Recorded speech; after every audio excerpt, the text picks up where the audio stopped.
Are you battling to catch swarms? Tried all kinds of tricks and tips, but still nothing. Well, join me in today's vlog where I am going to show you how I make the best bee lure that has 100% catch chance and how I get my swarm boxes ready for new swarms. If this is the first time seeing my video, welcome to my apiary. I am a beekeeper here in the beautiful country of South Africa, the home of the African honeybee. My name is Marnie, and I started my beekeeping journey about 2 years ago. And today, I boast with over 50 hives that I bred from buying one single hive and catching some swarms. It has been quite a journey this past 2 years, and this lure has come from pretty much trial and error, combining different formulas from different beekeepers until I got this specific mixture, and it works phenomenal. Really, really great formula, and I catch a lot of swarms with this specific bee lure.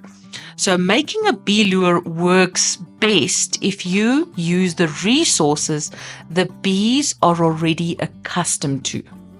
So let's jump away and make some bee lure. So step number 1 is to melt down all of your old comb and extract the beeswax.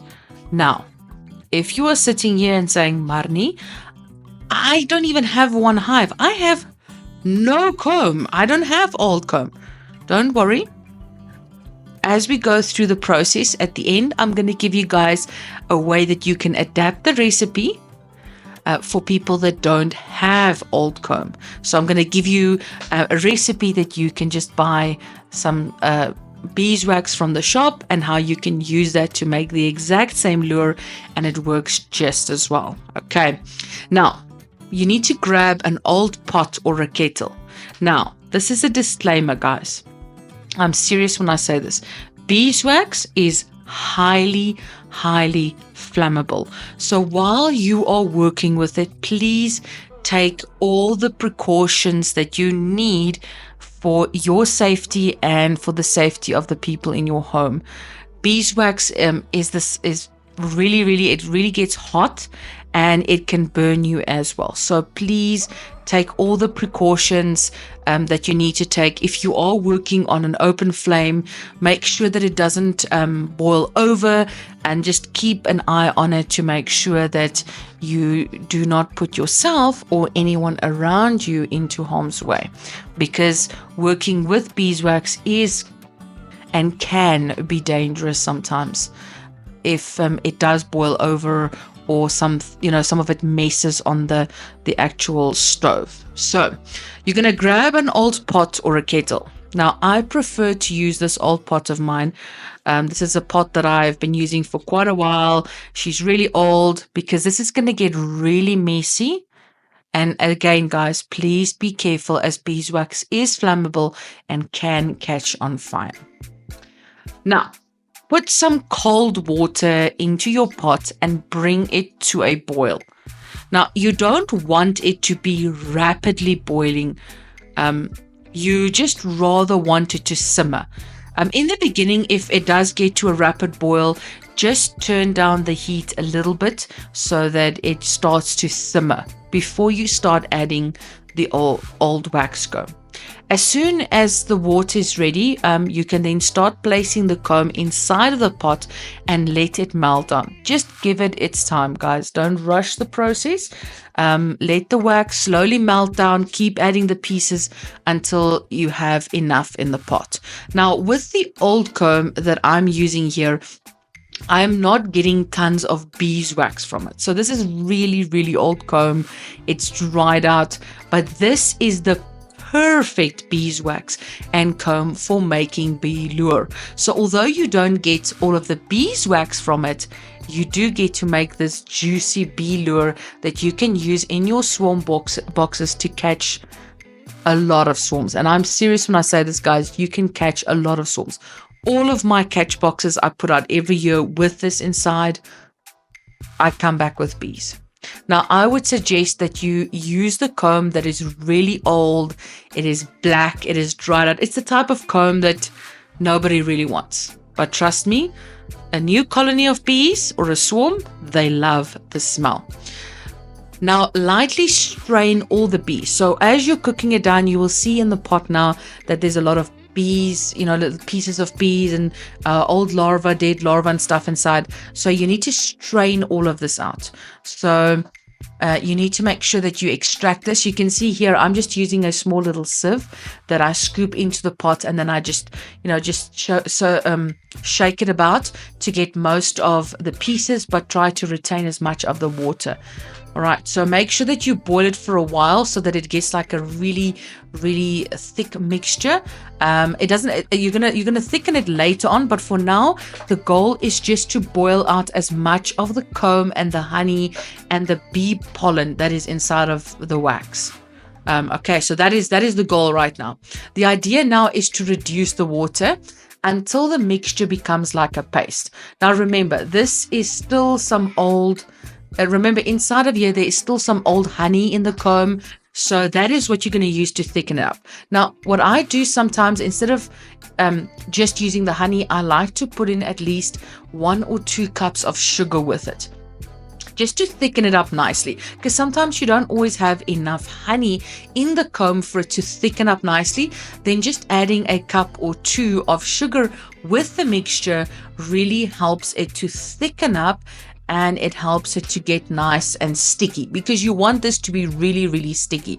It mustn't be runny. So if you don't have any old comb, then this is what you're going to be doing for me, right?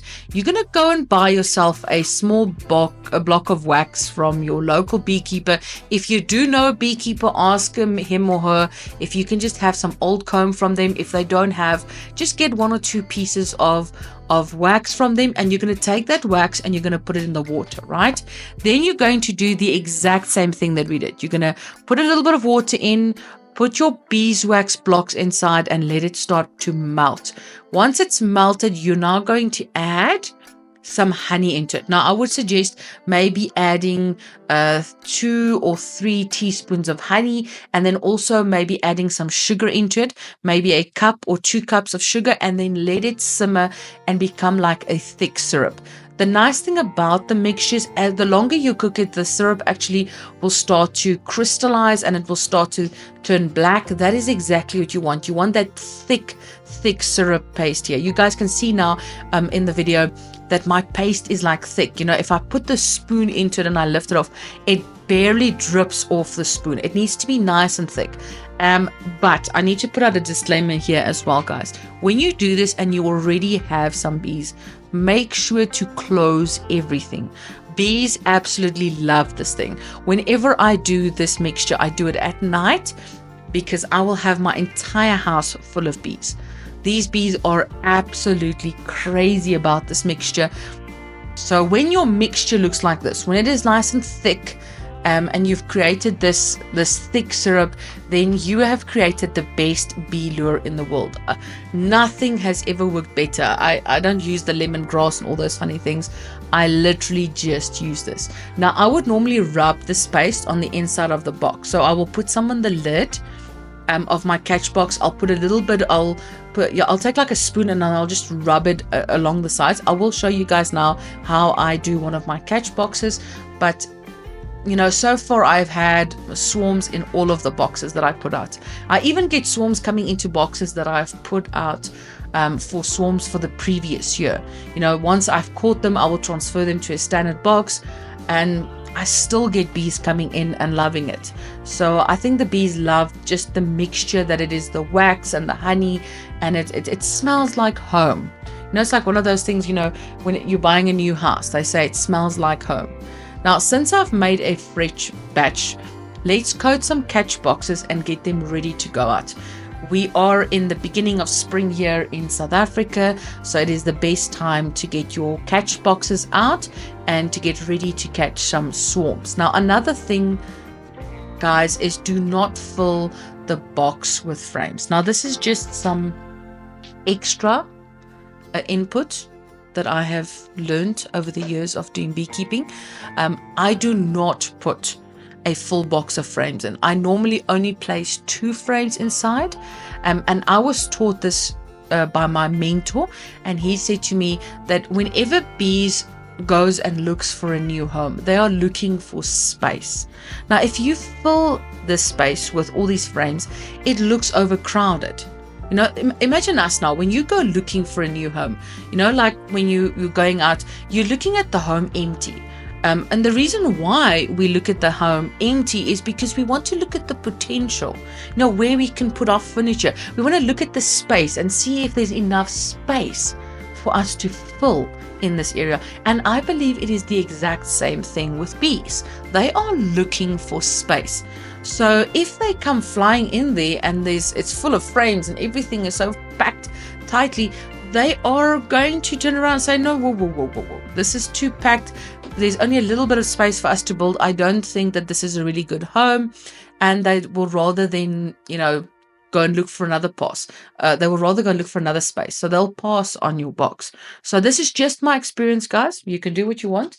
But I have found that just placing 2 frames inside is a really great way. So if you don't get enough time to go take off the box and they do build some more comb on, the inside of the box, it's not a problem. Just cut it out, place it into some frames and just put it into their boxes. Bees are really good at fixing things. They are really, really good at fixing things.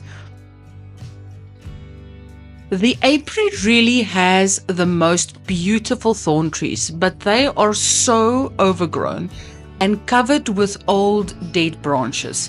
I wanted to expand the apiary because we've got a lot of new swarms that are coming in, and I think the best place to put them is under the thorn trees. But the problem is, because they're so overgrown, I need to clear them up and clean them up so that the bees can actually stay underneath of them. So I want to clean them out and make sure that there's enough space for the bees, because I think with the sun coming up and it being fairly hot in South Africa, you need to have your hives in like a half kind of situation, half in the sun and half in some shade. And I also want to create a spot where I can park my beezuki underneath it, especially when I'm working, because it really, really gets hot in South Africa around the summer season. And, you can't leave anything in the vehicle because it literally gets so hot that it's just, you're sweating the whole day, and it's so frustrating being in the heat all the time. But I think this area is really, really looking good. So let's clean up some trees. I absolutely love this piece of land. It is so quiet and tranquil.